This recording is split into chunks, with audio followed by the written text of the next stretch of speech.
মুক্তির দিশারি, মানবতার অগ্রদূত, যার অমীয় বাণী আমাদেরকে সক্রিয়তা বজায় রাখতে সাহায্য করে, তার উপরে দুরূদ পাঠ করছি সাল্লাল্লাহু আলাইহি ওয়াসাল্লাম। আজকে বছরের প্রথম দিন, গালিলিও আর মায়া সভ্যতার ক্যালেন্ডার অনুপাতে 2021 সালে পৃথিবী ধ্বংস হওয়ার দিন। কিন্তু আল্লাহ তাআলা আমাদেরকে সুন্দর করে রেখেছেন, আলহামদুলিল্লাহ। শুধু তাই নয়, অনেকের মতে মাহদি আসারও সম্ভাবনার বছর শুরু হয়েছে। সম্মানিত দিনী ভাই, আজকে আর তথ্যবহুল, প্রামাণ্যমূলক এবং সমস্ত পৃথিবীতে চ্যালেঞ্জ ছুড়ে দেওয়ার মতো কিছু অবাক করা তথ্য আপনাদের সামনে উপস্থাপন করব ইনশাআল্লাহ। ওমা তাওফিক ইল্লা বিল্লাহ। কোরআন হাদিসের সাথে সাথে বর্ষবরণ, নববর্ষ উদযাপন, 31st নাইট ডে বা পৃথিবীর যে কোনো দিবস উদযাপন ইত্যাদি বিষয়ে ইনশাআল্লাহ। সর্বপ্রথম বিশ্ববাসী যে ভুলগুলো করে সেই সম্পর্কে আমরা আপনাদেরকে জানাতে চাই। দেখুন, আমি খুতবা লিখেছি 1/1/2021 ইং দিয়েছি। ইং মানে ইংরেজি। পৃথিবীর অধিকাংশ মানুষেরা করে, শিক্ষিতরা করে, অন্যান্য দেশে করে, বাংলাদেশের বড় বড় জজেরা করে, সমস্ত পৃথিবীর মানুষই প্রায় করে। আর সমস্ত পৃথিবীর মানুষ ভুল করে, কারণ এই যে গণনা বর্তমান 2021 সাল, এটা মূলত ইংরেজি সাল নয়। ইংলিশ যারা ব্রিটিশ বা আরও যেগুলো দেশ আছে তাদের গণনা নয়। যেমন বাংলা সাল গণনা আছে, বাংলা সাল গণনা কিন্তু আকবর শুরু করেছেন, কিন্তু বাংলা সাল গণনারও আগের থেকে বাংলা মাসগুলো, দিনগুলো ছিল। এই জন্য বাংলা নববর্ষ মূলত আকবর শুরু করেননি। অবাক করা কিছু তথ্য মনে হচ্ছে আপনাদের, সারা জীবন যা জানছেন তার উল্টা মনে হচ্ছে। হ্যাঁ, আবার বিভিন্ন বই পুস্তকে আমরা এই সালকে উল্লেখ করে খ্রিস্টাব্দ লিখে রাখি। এই সাল মূলত খ্রিস্টাব্দ নয়, যীশু খ্রিস্টের জন্মেরও আগের থেকে এই সাল গণনা শুরু হয়েছে। সুতরাং এটা খ্রিস্ট সালও নয়। তাহলে আমরা সকলেই ইং দিয়ে যেটা বোঝাই, বিশ্ববাসী আমরা ভুল করছি। এই সালকে খ্রিস্টাব্দ বলে যে কথা আমরা লিখে রাখি, এটাও আমরা ভুল করছি। পৃথিবীর যে কোনো শিক্ষিত মানুষের প্রায় জানেন এই বিষয়। এই সালটা মূলত রোমানদের গণনা অনুযায়ী শুরু হয়েছে। এই জন্য জানুয়ারি, ফেব্রুয়ারি, মার্চ এগুলো হচ্ছে রোমান দেবতাদের নাম। কিন্তু রোমানদের গণনাটা ইংলিশ হয়ে দাঁড়িয়েছে, যার জন্মতেই গলত। তবে হ্যাঁ, বিসমিল্লাতে গলত এ কথা ঠিক নয়। বিসমিল্লা দিয়ে শুরু করলে আপনার ইনশাআল্লাহ আল্লাহ সাহায্য করবেন, বরং বিসমিল্লা দিয়ে না শুরু করলেই আপনার ভুল হবে। এই জন্য এই প্রবাদটাও মূলত ঠিক নয়, বিসমিল্লাতে গলত। কোরআন হাদিসের কথা একটু পরে আলোচনা করছি। সম্মানিত দিনী ভাই, আপনারা যা জেনেছেন তা বড়ই পরিতাপের বিষয় হয়ে আজ আপনার কাছে ধরা দেবে। কারণ আমরা এমন হতভাগা জাতি, আমরা মুসলিম জাতি বলে পরিচয় দেবার আগে আমরা স্বতঃস্ফূর্ততা অনুভব করি এ কথা বলতে আমরা বাঙালি জাতি। কিন্তু বাঙালি জাতি পৃথিবীর মধ্যে একমাত্র জাতি যে জাতি বছরে 3বার নববর্ষ পালন করে। বছরে কয় দিন নতুন বছর হয়? একবার। কিন্তু আমরা কিভাবে 3বার পালন করি? আজ আমরা পালন করছি happy new year. Times, America, Sydney, তারপরে অন্যান্য দেশগুলোতে জমজমাটভাবে উদযাপন করা হয়েছে আতশবাজি দিয়ে। কিন্তু তারা লক্ষ্য করেনি তাদেরকে করোনা কিন্তু আক্রমণও করেছে। সম্মানিত দিনী ভাই, পৃথিবীর কোনো জাতি আর 3বার নববর্ষ পালন করে না, আমরা করি। আমরা নববর্ষ পালন করি মূলত 3বার। কিভাবে? এই যে আজকে হ্যাপি নিউ ইয়ার লিখে রেখেছি রাস্তায়, শুভ নববর্ষ। বছরটা তোমার ভালো হোক, শুভ হোক, ভালো কথা, কিন্তু তাতে আপনি পদদলিত করছেন, তাকে আপনি প্রতিনিয়ত লাথি মারছেন। লিখে রেখেছেন রাস্তার উপরে, রাস্তা দিয়ে মানুষ হেঁটে যাচ্ছে, পা পড়ছে না, তাহলে আপনি লাথি মেরে কিভাবে বছরটাকে নববর্ষ করবেন? গতকালকের খবরে দেখছিলাম কক্সবাজারে যে বাঙালি মুসলিমেরা করোনা থেকে বাঁচার দোয়া করছে নববর্ষ পালনের মাধ্যমে। মহানবী সাল্লাল্লাহু আলাইহি ওয়াসাল্লাম বলেছেন, মান তাশাব্বাহা বিকওমিন ফাহুয়া মিনহুম। যে ব্যক্তি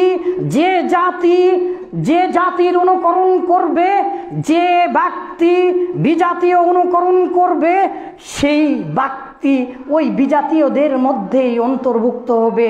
আপনি যদি খ্রিস্টানের অনুসরণ করেন তাহলে আপনি খ্রিস্টান হিসাবে গ্রহণীয় হবেন।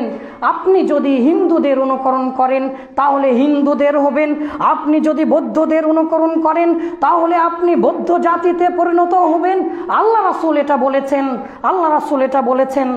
আবু দাউদে হাদিসটি 409 নম্বর হাদিসে এসেছে, 409 নম্বর হাদিসে এসেছে, আহমদে এসেছে, বাইহাকিতে এনেছেন। সম্মানিত সুধী, তাহলে আমরা যেমন এক জাতি, বাঙালি জাতি, বছরে 3টি নববর্ষ পালন করছি, সাথে সাথে আমরা খ্রিস্টান হয়ে যাচ্ছি, বৌদ্ধ হয়ে যাচ্ছি, হিন্দু হয়ে যাচ্ছি।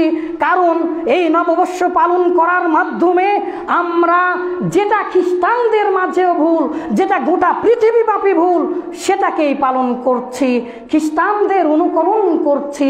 আল্লাহ রাসূলের কথা অনুযায়ী আপনি খ্রিস্টানদের মধ্যে অন্তর্ভুক্ত হবেন।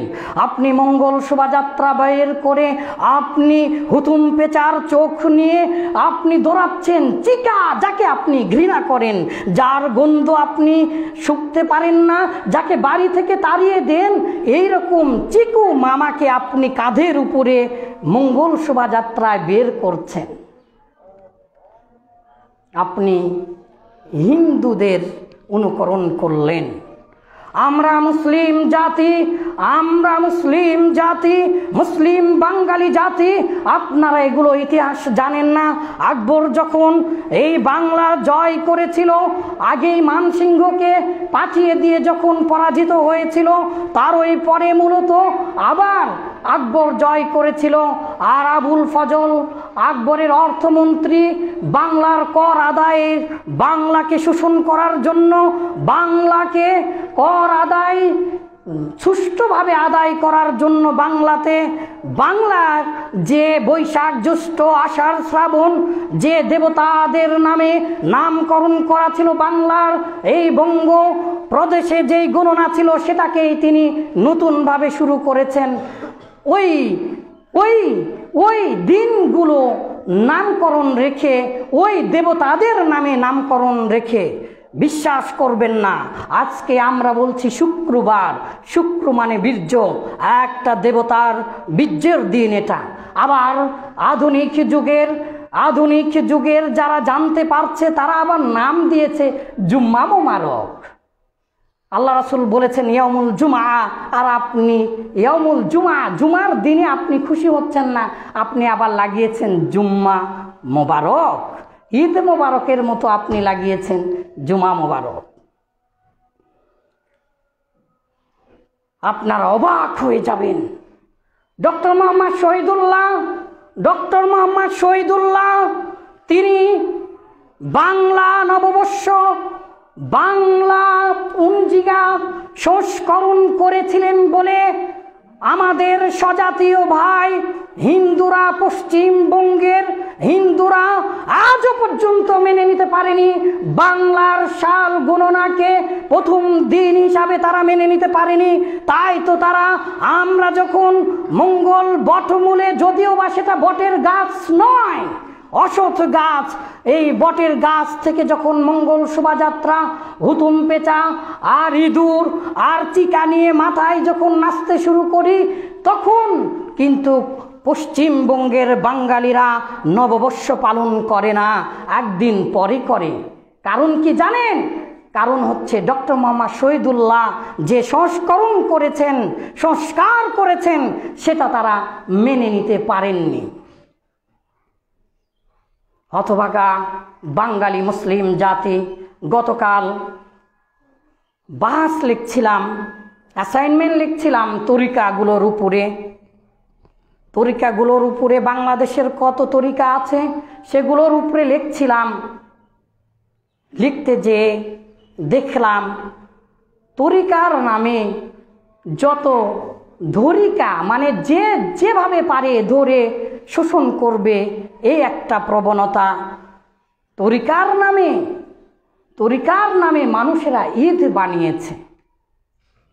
ঈদ, বাঙালি জাতি 3টা নববর্ষ পালন করে আর 3টা ঈদ পালন করে, ঈদুল আজহা, ঈদুল ফিত্র আর ঈদে মিলাদুন নবী। কিন্তু আপনি হাদিস খুলুন, আবু দাউদের হাদিসে এসেছে, আনাস রাদিয়াল্লাহু আনহু قال, আনাস রাদিয়াল্লাহু তাআলা আনহু হতে বর্ণিত, তিনি বলছেন, কদিমান নবী সাল্লাল্লাহু আলাইহি ওয়াসাল্লাম আল মদিনাতা, নবী করিম সাল্লাল্লাহু আলাইহি ওয়াসাল্লাম মদিনায় আগমন করলেন, মদিনায় আসলেন। ওয়ালাহুম ইয়াউমানি ইয়ালাবুনা ফীহিমা, আমন্ত অবস্থায় মদিনাবাসীরা 2 দিন খেলাধুলা করত। এই হাদিসের অন্য রেওয়ায়েতে এসেছে সেটা ছিল নববর্ষ। এই হাদিসের ব্যাখ্যা গ্রন্থ আইনুল মাহবুদে বিস্তারিত লেখা আছে যে সেটা ছিল নববর্ষ। আপনি মুসলিম হয়ে কখনো নববর্ষ পালন করতে পারেন না। আমার মেসেঞ্জারে যারা নববর্ষের উইশ করেছেন, আপনারা আল্লাহর কাছে তওবা করবেন। ওহে মুসলিম, তুমি যদি নববর্ষ পালন করো, তুমি যদি নতুন করে বর্ষবরণ করো, এই নতুন করে বর্ষবরণ করার কারণে তুমি আল্লাহ রাসূলের কথার বিরুদ্ধাচরণ করলে, খ্রিস্টান, ইহুদি, মাজুসি, হিন্দু, বৌদ্ধদের সাথে সাদৃশ্যতা অবলম্বন করলে, আর তুমি তাদের মতো হয়ে গেলে, এটা একটা কবিরা গুনাহ। এটা শুধু বেদাত বা কুসংস্কার বা সুপারস্টিটিউশন নয়। মহানবী সাল্লাল্লাহু আলাইহি ওয়াসাল্লাম দেখলেন, ওয়ালাহুম ইয়াউমানি ইয়ালাবুনা ফীহিমা, ওয়ালাহুম ইয়াউমানি ইয়ালাবুনা, মদিনাবাসীরা 2 দিন খেলাধুলা করছে।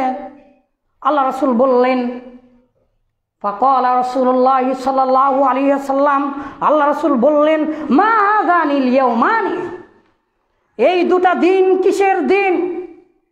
এই 2টা দিন কি? ক্বালু, সাহাবীরা তখন বললেন, ইয়া রাসূলুল্লাহ, আল্লাহ রাসূল, কুন্না নালআবু ফীহিমা ফিল জাহিলিয়াতি, আমরা ইসলাম আসার পূর্বে এই দুটা দিনে খেলাধুলা করতাম। আল্লাহ রাসূল তখন শুনে বললেন যে কদ আবদালাকুমুল্লাহু বিহিমা খায়রাম মিনহুমা ইয়াউমাল আযহা ওয়া ইয়াউমাল ফিতর। এই দুটি দিনের পরিবর্তে আল্লাহ তাআলা তোমাদেরকে দুটি ঈদ দান করেছেন। পৃথিবীর কোন জাতির ধর্মীয় ভাবে, পৃথিবীর কোন জাতির, পৃথিবীতে কোন ধর্মের, পৃথিবীতে কোন জাতির ধর্মীয় ভাবে কোন ঈদ নেই। আগেও ছিল না, এখনো নেই। সমস্ত পৃথিবী, I want to throw my challenge all over the world. Anybody can accept my challenge.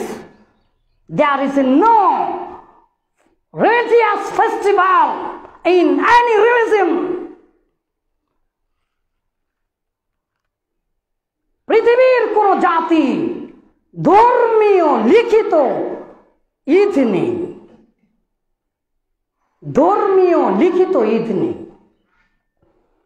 খ্রিস্টানেরা যে বড়দিন পালন করে সেটা বাইবেলের কোথাও নেই পালন করার কথা। বৌদ্ধরা যে বৌদ্ধ পূর্ণিমা পালন করে সেখানেও নেই।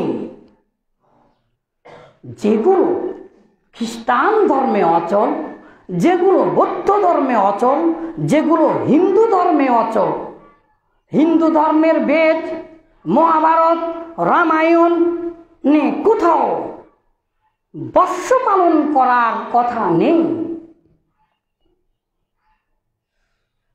যেগুলো অন্য ধর্মে গ্রহণীয় নয়, মুসলিম দিক তোমার বিবেকের কাছে দিক, তুমি তোমার বিবেক খইয়ে ফেলেছ। আল্লাহ রাসূল বলেছেন যখন মানুষেরা অন্যদের অনুকরণ করবে তখন তার সক্রিয়তা হারিয়ে যাবে। মান তাশাব্বাহা বিকওমিন ফাহুয়া মিনহুম, এটা মূলত আবু দাউদে কিতাবুল লিবাসের মধ্যে হাদিসটি এনেছেন। ইমাম আবু দাউদ হাদিসটি রিওয়ায়াত করেছেন। কিতাবুল লিবাস মানে পোশাক পরিচ্ছদের অনুচ্ছেদে, কিন্তু আজ আমরা কুকুরের নাই পোশাক পরিধান করি। প্রমাণ করে দিচ্ছি কুকুরের নাই কিভাবে। সমস্ত পৃথিবীতে তথ্য ছাড়া কোনো কথা বলছি না। গতকালের রিপোর্ট অনুযায়ী সমস্ত পৃথিবীতে ফ্যাশন শোর রিপোর্ট দেখছিলাম। সেই ফ্যাশন শোর রিপোর্টে উল্লেখ করছিল যে 2021 সালে নারী এবং পুরুষের জন্য সবচাইতে ফ্যাশনেবল পোশাক যেটা হবে সেটা হচ্ছে জিন্সের প্যান্ট। জিন্সের প্যান্ট পরে আপনি বসতে পারেন না। জিন্সের প্যান্ট পরে আপনি বসে থেকে প্রস্রাব করতে পারেন না। কুকুর যেমন দাঁড়িয়ে প্রস্রাব করে, টাইট জিন্স পরিধান করে আপনি কুকুরের মতো দাঁড়িয়ে প্রস্রাব করেন। এই জন্য বলছি আপনি কুকুরের মতো হতে চলেছেন। আর আমাদের মা বোনদের যে কি হয়েছে, তারা শুধু কাপড় ছোটই করতে পছন্দ করছে। আর পুরুষদের জ্ঞান গরিমা এতটা লুপ্ত হয়েছে যে পুরুষেরা কাপড় ছিঁচড়িয়ে পড়ছে। সম্মানিত দিনী ভাই, মহানবী সাল্লাল্লাহু আলাইহি ওয়াসাল্লাম যখন এই কথা বললেন, মান তাশাব্বাহা বিকওমিন ফাহুয়া মিনহুম, যে ব্যক্তি যে জাতি যে জাতির সাদৃশ্যতা অবলম্বন করলো সে জাতি তার সাথে থাকবে, তার সাথে অন্তর্ভুক্ত হবে। যা রাজুলুন ইলান নবী সাল্লাল্লাহু আলাইহি ওয়াসাল্লাম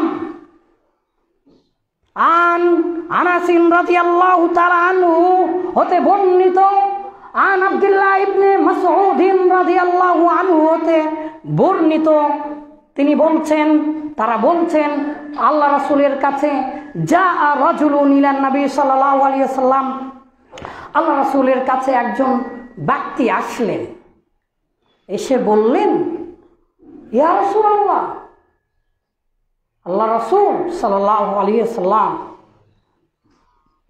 কাইফা তাকুলু ফি রাজুলিন বিকওমিন কাইফা তাকুলু ফি রাজুলিন আহাব্বা কওমান, আপনি এটা কিভাবে বললেন একজন ব্যক্তির বিষয়ে যে সে একটা জাতিকে ভালোবাসে?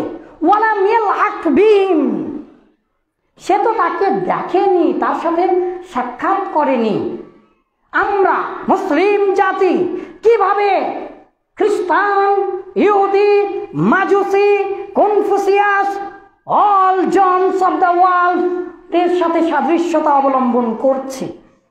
সাহাবীটি বুঝতে পারেননি, আল্লাহ রাসূলকে বললেন আহাব্বা কওমান, একজন ব্যক্তির বিষয়ে বললেন যে অন্য জাতিকে ভালোবাসে। ওয়ালাম ইয়ালহাক বিহিম, তাদের সাথে সাক্ষাৎও করেনি, তাদের সাথে তার বন্ধুত্বও নেই। ফাকালা রাসূলুল্লাহ সাল্লাল্লাহু আলাইহি ওয়াসাল্লাম, আল্লাহ রাসূল তখন বললেন আল মারউ মা মান আহাব্বা, যে যাকে ভালোবাসবে কিয়ামতের দিনে সে তার সাথে থাকবে। আল্লাহুম্মা লা তাজআলনা মিনহুম, আল্লাহ আপনি ওই সকল সাদৃশ্যতা অবলম্বনকারীদের মধ্যে আপনি আমাদেরকে অন্তর্ভুক্ত করেন না। আপনি যদি ভালোবাসেন আমাদেরকে, আপনি যদি ভালোবাসেন ইসলামকে, আপনি যদি ভালোবাসেন আলিম ওলামাদেরকে, তাহলে আপনি ইনশাআল্লাহ কিয়ামতের দিনে তাদের সাথে থাকবেন। আর আপনি যদি ইহুদি, খ্রিস্টান, হিন্দু, বৌদ্ধ, পৃথিবীর যত মতবাদ তাদের অনুসরণ করেন, খাড়া হয়ে থেকে কুকুরের ন্যায় যদি পোশাক করেন, জিন্সের প্যান্ট পরে, উল্লেখ্য যে সকল জিন্স আছে, আমি কিন্তু বলিনি পরা হারাম হয়ে যাবে, জিন্সটা যদি ঢিলে ঢালা হয়, টাকুনোর উপরে থাকে, তাহলে অবশ্যই পরা যাবে, কিন্তু সেটা ইসলামী পোশাক হবে না। তারপরেও কিন্তু যদি এমন টাইট পরেন যে আপনি বসতেই পারছেন না, টাইট ফিট কাপড় ইসলামে জায়েজ নেই। ফতোয়া ফারায়েজ পরে জাতিকে আজ জাগ্রত করতে হবে। নতুন বছরের নতুন ধামাকা এনে কত কি বের করছে মানুষ, কিন্তু ধর্মের বিষয়ে মানুষেরা আজ নিমজ্জিত, অধপতনের অতল তলে তলিয়ে যাচ্ছে। মানুষেরা আজ দিবারাত্রির ন্যায় পার্থক্য দেখতে পেয়েও ধর্মের বিষয়ে উদাসীন হয়ে যাচ্ছে। আর এর অন্যতম কারণ হচ্ছে সতর্ক করার অভাব। ইসলাম সতর্ককারী হিসাবে আমাদেরকে প্রেরণ করেছেন, যারা আলিম উলামা তাদেরকে প্রেরণ করেছেন, কিন্তু আমাদের দেশের যে ফাজিল ক্লাস আছে, ফাজিল মানে অনার্স উত্তম, কিন্তু আমাদের বাংলাদেশের মানুষেরা এই ফাজিলটা গালিতে পরিপূর্ণ করেছে, নাম দিয়েছে, বদমাইশি করলে বলে ফাজিল, কিন্তু ফাজিলের প্রকৃত অর্থ হচ্ছে সম্মান, ফাজিলের প্রকৃত অর্থ হচ্ছে অনার্স, ফাজিলের প্রকৃত অর্থ হচ্ছে উত্তম। কিন্তু উত্তমটা কিভাবে গালি হিসাবে আমাদের বাংলাদেশের মানুষেরা হুজুরদেরকে ফাজিল বলে গালি দেয়।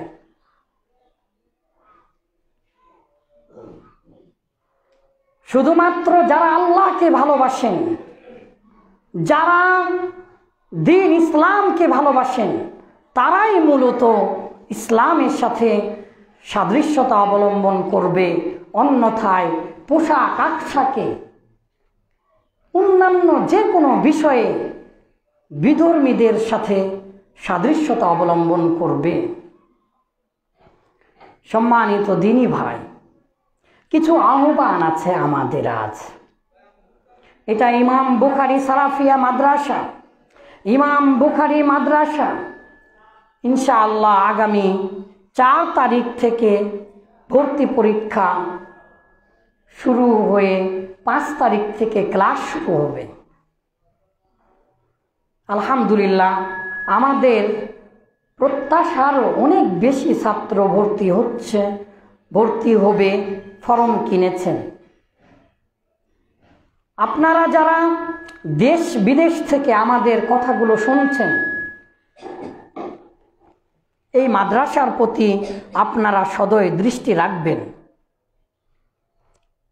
এই মাদ্রাসাতে আমরা যা শেখাই, আমরা যেগুলো বললাম, কারণ গতকালের ক্লাসেও, বাংলা ক্লাসেও আমি এই কথাটাই বলেছিলাম যে হ্যাপি নিউ ইয়ারকে লাথি মারো।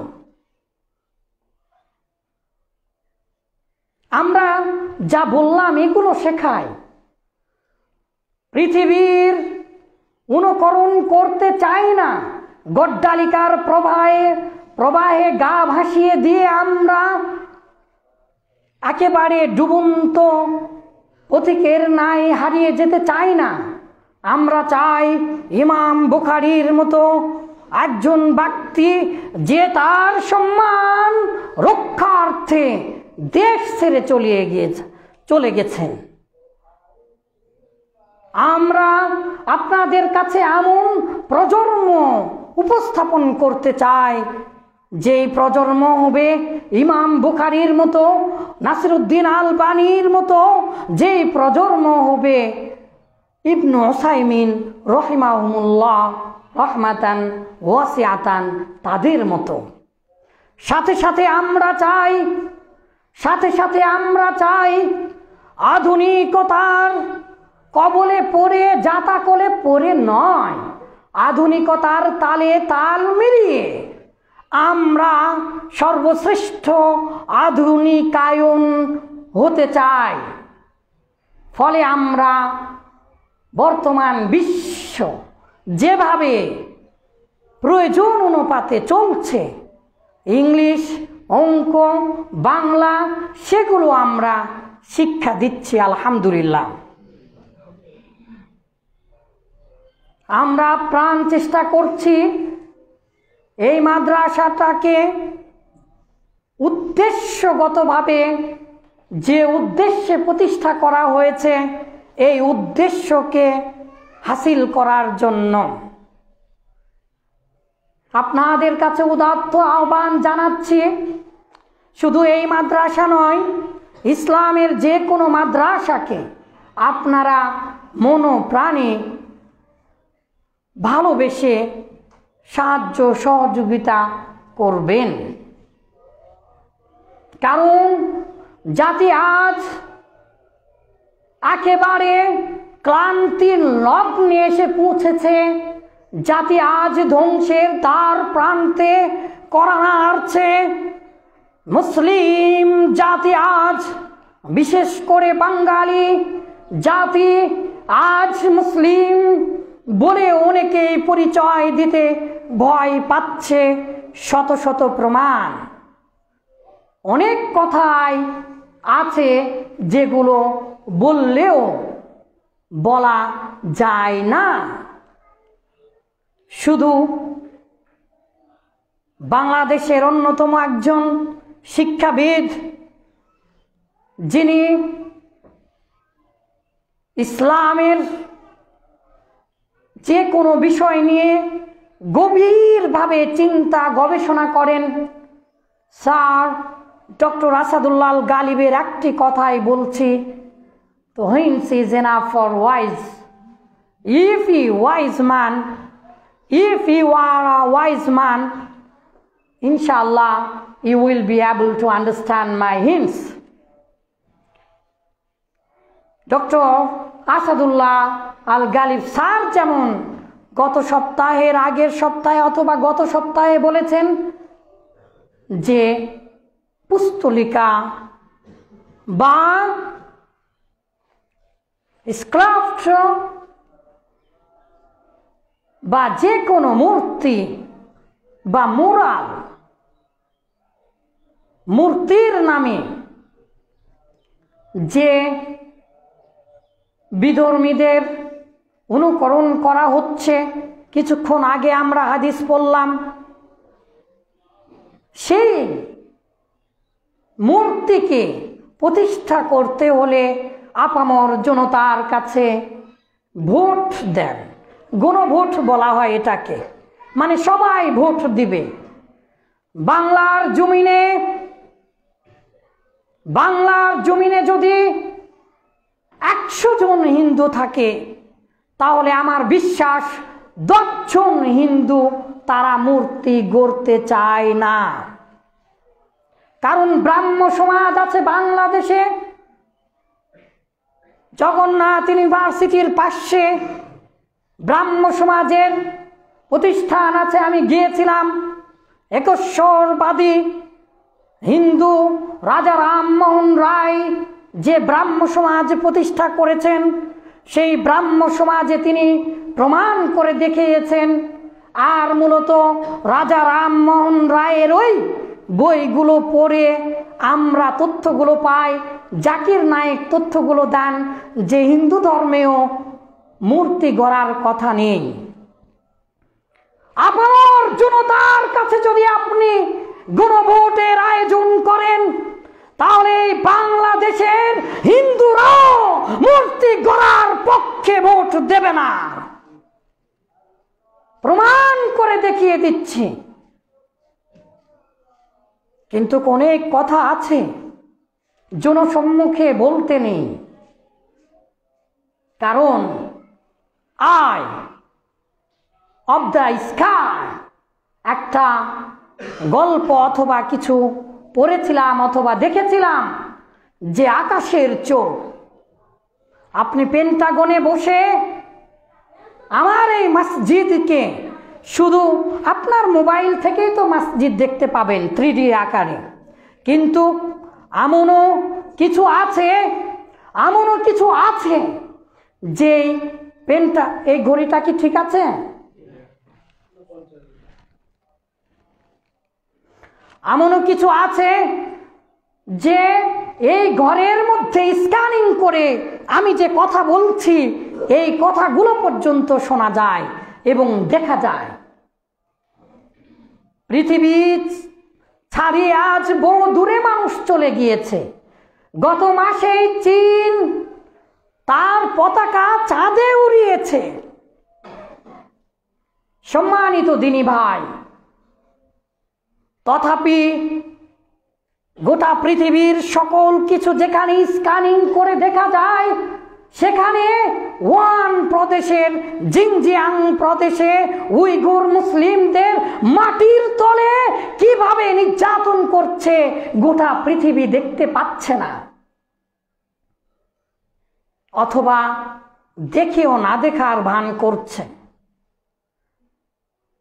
মুসলিমদের জাগ্রত কবি আসবে না, মুসলিমদের জাগ্রত কবি আসবে না, বিদ্রোহী কবি আসবে না। কারণ আমরা এমন বিদ্রোহী কবি চাই না যেই কবি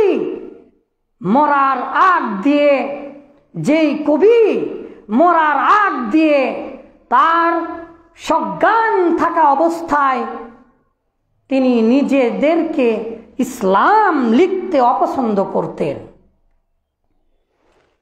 গত 2-3 মাস আগে কাজী নজরুল ইসলামের লাতি বউ অথবা ছেলের বউ এসে বলল যে আমার শ্বশুর কাজী নজরুল ইসলাম লিখতেন না। জানি না তার কথা ঠিক কিনা, তবে তিনি যে কালী সাধনা করেছেন, তবে তিনি যে কথাগুলো আমাদের মাঝে ছড়িয়ে দেওয়ার চেষ্টা করেছেন, বিশেষত ইসলামকে পুনর্জীবিত করার জন্য, সেগুলো গ্রহণ করো, তো অন্যগুলো আমরা বর্জন করব। কারণ আমরা সবার আগে মুসলিম। কোন মুসলিম যদি একথা না বলে যায় যে সে মুসলিম, তাহলে সে মুসলিম থাকতে পারে না। হ্যাঁ, আমরা বাঙালি জাতি, হিন্দু মুসলমান বাঙালি জাতির দুটা প্রাণ। হিন্দু মুসলমানকে একত্রিত করার জন্য কত কত চেষ্টা করেছেন জ্ঞানী গুণী মহাজ্ঞানীরা, রাজনীতিবিদেরা, কিন্তু পারেননি। আমরা পারবো ইনশাআল্লাহ। কারণ হচ্ছে আমরা আমাদের ছাত্রদেরকে এটা শেখাই পৃথিবীর সকল ধর্মের সমান অধিকার আছে। ইসলাম এটা শেখায় যে অন্য ধর্মের দেবতা, অন্য ধর্মের প্রভুকে গালি দিও না। পৃথিবীর কোন ধর্মে একথা বলা নেই যে অন্য ধর্মের দেবতাকে গালি দিও না, প্রকাশ্য।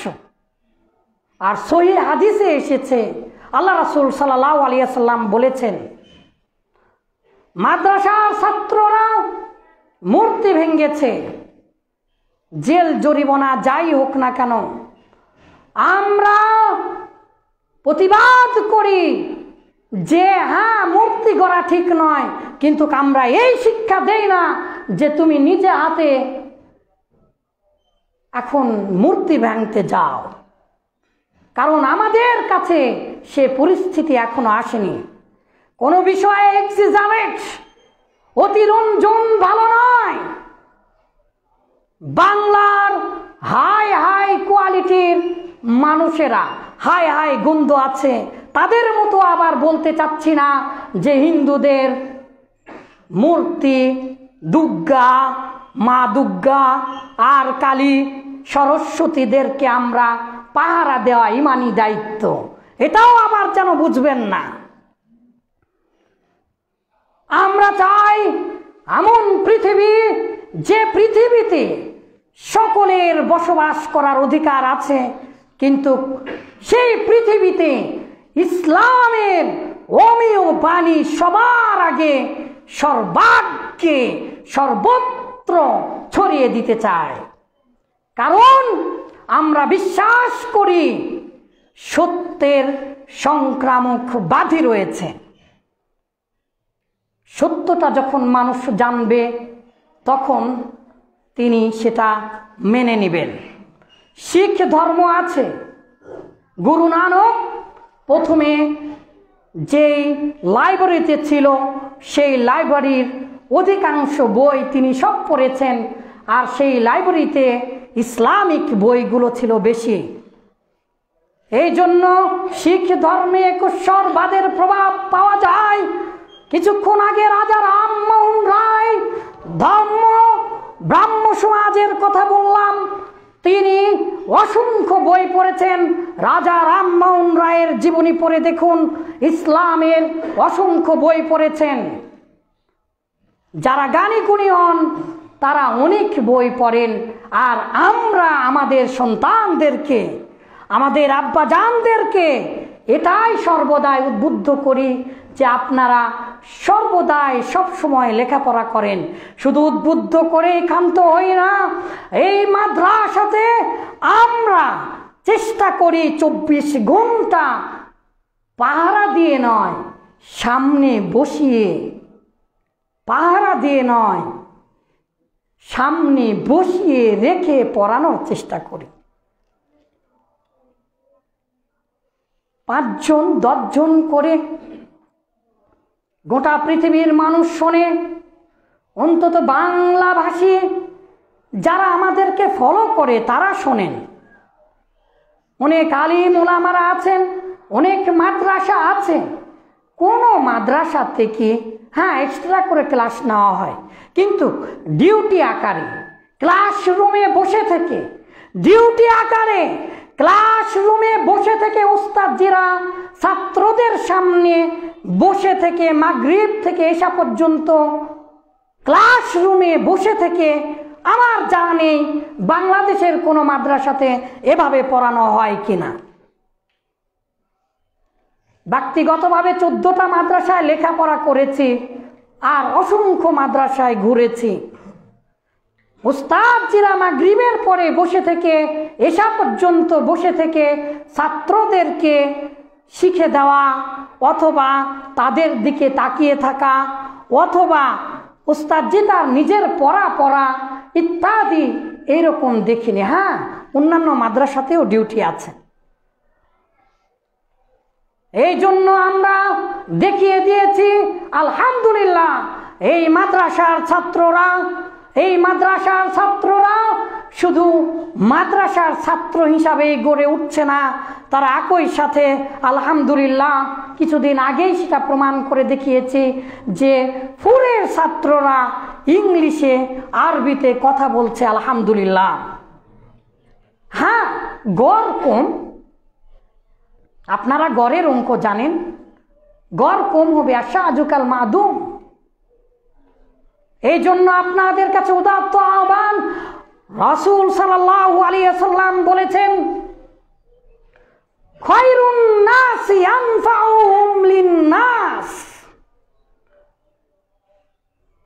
যে মানুষের মধ্যে সর্বশ্রেষ্ঠ উত্তম মানুষ হচ্ছে যিনি অন্য মানুষের কল্যাণ করেন। হাদিসগুলো শোনেন, কাল্লাটা একটু জাগান, আমার দিকে তাকান। আল্লাহ রাসূলের কথা বলছি এখন। মুসলিমের ভূমিকাতে দেখবেন যখনই এই কথা শুনতে পেতেন সাহাবীরা, কলা রাসূলুল্লাহ সাল্লাল্লাহু আলাইহি ওয়াসাল্লাম, যখনই কলা রাসূলুল্লাহ সাল্লাল্লাহু আলাইহি ওয়াসাল্লাম শুনতে পেতেন সাহাবীরা, যে যেখানে যে অবস্থাতেই থাক না কেন, সঙ্গে সঙ্গে তাদের কান খাড়া হয়ে যেত, তাদের অন্তর চলে যেত, কি বলেছেন আল্লাহ রাসূল। আজ আমরা এমন মুসলিম, আমিও বলছি কলা রাসূলুল্লাহ সাল্লাল্লাহু আলাইহি ওয়াসাল্লাম, কিন্তু আপনাদের কান সজাগ হচ্ছে না। কিছুক্ষণ আগে আল্লাহ রাসূলের কথা বললাম, আল্লাহ রাসূল বলেছেন খায়রুন নাসি আনফাউহুম লিন-নাস, ওই মানুষ সর্বোত্তম যে মানুষের কল্যাণ করে, আর সেই মানুষ সর্বনিকৃষ্ট যে মানুষের ক্ষতি করে।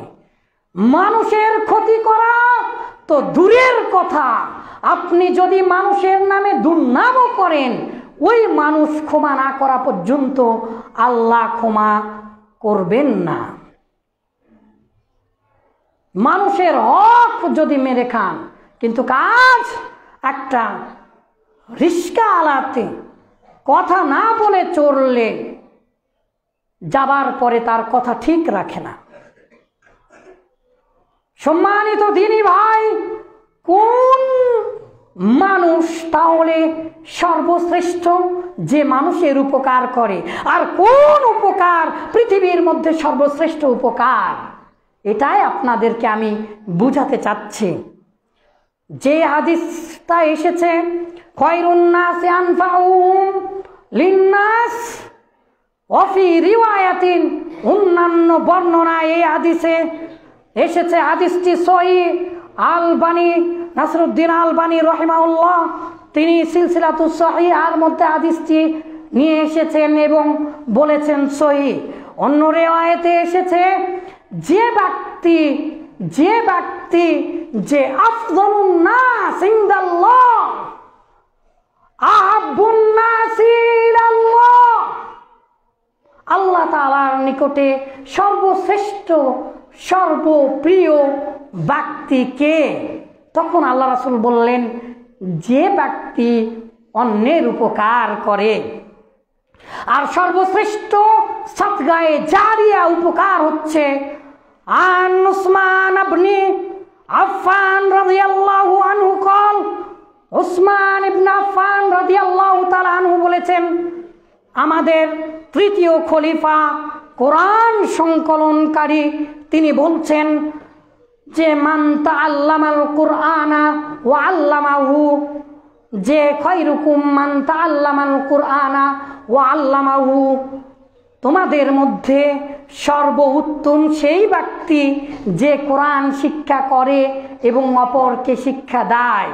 তাহলে পৃথিবীর মধ্যে সর্বশ্রেষ্ঠ ব্যক্তি হচ্ছে তারা যারা আলিম, যারা লেখাপড়া করে মাদ্রাসা লাইনে, যারা মাদ্রাসা লাইনে শিক্ষকতা করে, যারা শিক্ষার পেশায় বিশেষ করে যারা কোরআন শিক্ষা দেয়, তারা হচ্ছে সর্বোত্তম।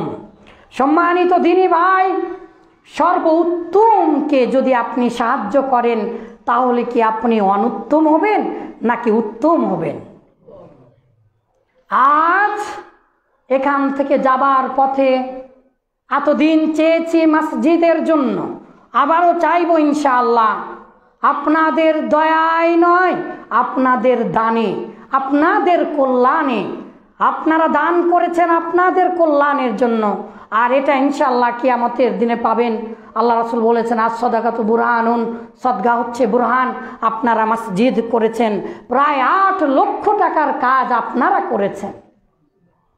আলহামদুলিল্লাহ, কল্পনাও করিনি আমরা জমি কিনছি। আলহামদুলিল্লাহ, অচিরে মহিলা মাদ্রাসা দিব, এখানে বড় একটা ফুটবল খেলার মাঠ করব, আশেপাশের জমিগুলো কেনার চেষ্টা করছি। একদল মানুষেরা বলে এরা টাকা পায় কোথায়? আপনি জানেন না? আজই আসুন আমাদের কাছে, আমরা কিভাবে ভিক্ষা করি দেখে যান। ইহুদিরা কি এতই বোকা যে আপনাকে টাকা দিবে? খ্রিস্টানেরা কি এতই বোকা আপনাকে টাকা দিবে? আপনি দেখতে পান না এমন কোন জেলা, এমন কোন থানা নেই যেখানে মিশন নেই। মিশন হাসপাতাল, মিশন স্কুল, মিশন এটা গির্জা ফির্জা, কত কি কোটি কোটি টাকা আসে অন্যান্য দেশ থেকে, আর আমরা ভিক্ষা করে করে টাকা নিয়ে আসি। তারপরেও আলহামদুলিল্লাহ গোটা পৃথিবীতে এখন ইসলামের জয় জয়কার হচ্ছে। আল্লাহ রাসূলের নামে একবার বিরুদ্ধাচারণ করে কথা বলায় কার্টুন তৈরি করেছিল ফ্রান্সে কিছুদিন আগে। এর প্রেক্ষিতে সমস্ত বিশ্বব্যাপী আমাদের রুল আমিন মাদানী ভাই, বড় ভাই, শ্রদ্ধেয় আমাদের মাদ্রাসার শিক্ষক, তিনি সিনিয়র মুহাদ্দিস, তিনি সিনিয়র তাফসীর কারক, আলহামদুলিল্লাহ তাফসীর পড়াবেন। আমাদের বাংলাদেশের মধ্যে যেগুলো ভাই আছে, বিশেষ করে আহলুল হাদিসের মধ্যে যারা লেখাপড়া করেছেন কোরআন নিয়ে, যেমন আখতার আল মাদানী আমার ওস্তাদজি, আবার আমাদের ভাই কোরআন নিয়ে লেখাপড়া করেন খুবই কম ব্যক্তি, কারণ শর্তই হচ্ছে হাফেজ হতে হবে। আবার অন্যান্য আছে, আলহামদুলিল্লাহ আমি তাকে চিনি এবং তিনি অনেক অনেক ভালো মানের একজন হাফেজ এবং অনেক তাফসীর কারক, সর্বদাই গবেষণা করেন। তিনি আপনার সন্তানকে পড়াবেন। আপনি কি মনে করেছেন আমরা মাদানী? তারপরে গতকাল যে ক্লাস করেছি আলহামদুলিল্লাহ গোটা পৃথিবীর মানুষ প্রায় 2000 জন দেখেছে। তার কিছুদিন আগে বাংলা ক খ পর্যন্ত শেখায়। আমরা চেষ্টা করি আমাদের সন্তানদেরকে এমনভাবে গড়ে তোলার যেন তারা গোটা পৃথিবী জয় করতে পারে। ইনশাআল্লাহ এই বাংলায় শুধু জয় করবে না, তারা ইখতিয়ারউদ্দিন মোহাম্মদ বিন বখতিয়ার খলজি শুধু হবে না, তারা মোহাম্মদ বিন কাসিমই হবে না, তারা মূলত একই সাথে সংস্কারক এবং তারা মূলত বিজ্ঞানী হবেন ইনশাআল্লাহ। সম্মানিত দিনী ভাই, বারবার কথা হারিয়ে যাচ্ছে, আবেগে আপ্লুত হয়ে পড়ছি, কারণ যে ভাই আমাদের সামনে বসে আছেন, আপনারা তার নাম নিচ্ছি না, এই মাদ্রাসার প্রতিষ্ঠাতা, তিনি তার বাড়ি এখনো পর্যন্ত করেননি, কিন্তু সারা জীবনের কামাই মাদ্রাসায় দিয়েছে। আপনার মন কি 1 টাকা দিতে চায় না? আপনার মন কি 1 টাকা দিতে চায় না? আপনি কেন বিরুদ্ধাচারণ করেন? আমরা যে জমি কিনেছি সেখানে বহু টাকা ঋণ, এখনো টাকা দিতে পারিনি। মাদ্রাসার কাজ শুরু করা হয়েছে, চেয়ার পর্যন্ত আমাদের নেই। ছাত্রদেরকে বসতে দেবার মতো চেয়ার নেই। হতভাগা, নিকৃষ্ট মানের, ন্যারো মাইন্ডেড মানুষ, তুমি বলো আমরা খ্রিস্টানদের টাকা নেই? কত বড় নিকৃষ্ট মনের অধিকারী হলে এমন কথা বলতে পারে? বাংলাদেশের আনাচে কানাচে আজ যে বিপ্লব সাধিত হয়েছে, সাইলেন্ট কিলার হিসাবে মানুষের চিন্তাকে সজাগ করছে, তা মূলত আহলুল হাদিস, তা মূলত কোরআন এবং সহিহ হাদিসের কথা ছড়িয়ে যারা দিচ্ছে তাদের মাধ্যমে। আপনার সন্তান যদি মানুষ হয়, ইনশাআল্লাহ আপনি পরিবর্তন হবেন। আপনি দান, সারা জীবনের কামাই যিনি দিয়েছেন তার জন্য আপনারা দোয়া করবেন, আমার জন্য দোয়া করবেন, সকল ভাইদের জন্য দোয়া করবেন। অন্তত টাকা না দিতে পারলে দোয়া করে যাবেন। আজকে আপনাদের থলের ঝুলি, মানে ঝুলির কথা, মানে থলে থেকে বিড়াল বের করা যেমন প্রবাদ আছে, ঠিক সেই রকমভাবে সব কিছু বলে দিলাম। আপনি জানলে আশ্চর্য হয়ে যাবেন। আমাদের বেতনের কথা জানলে আপনারা আশ্চর্য হয়ে যাবেন। দেখছেন খুব মাস্তানি দিচ্ছে, কিন্তু যা বেতন তার চাইতে গত 3 মাসে বাড়ির থেকে টাকা এনে, আল্লাহর কসম বাড়ির থেকে টাকা এনে চলতে হচ্ছে। মানুষেরা চাকরি করে কেন? যেখানেই থাকবো ইনশাআল্লাহ দিনের কাজ করবো। আল্লাহ যেন সেই তৌফিক দান করেন। যতদিন পর্যন্ত জীবন থাকবে ইনশাআল্লাহ করব। সম্মানিত দিনী ভাই, আজ আপনি করে যান, ইনশাআল্লাহ আগামী বাংলাদেশ ইসলামী বাংলাদেশ হবে ইনশাআল্লাহ। পরিশেষে আমার সন্তানদের জন্য আপনারা দোয়া করবেন, আল্লাহ যেন আমাদেরকে সেই তৌফিক দান করেন। আল্লাহ আপনি এই প্রতিষ্ঠানকে কবুল করুন। আল্লাহ আপনি আমাদেরকে সুস্থতা দান করুন। আল্লাহ আপনি আমাদেরকে আলিম হিসাবে গ্রহণ করুন। আল্লাহ আপনি আমাদেরকে দ্বীনের খাদিম হিসাবে গ্রহণ করুন। আসসালামু আলাইকুম ওয়া রাহমাতুল্লাহি ওয়া বারাকাতুহু।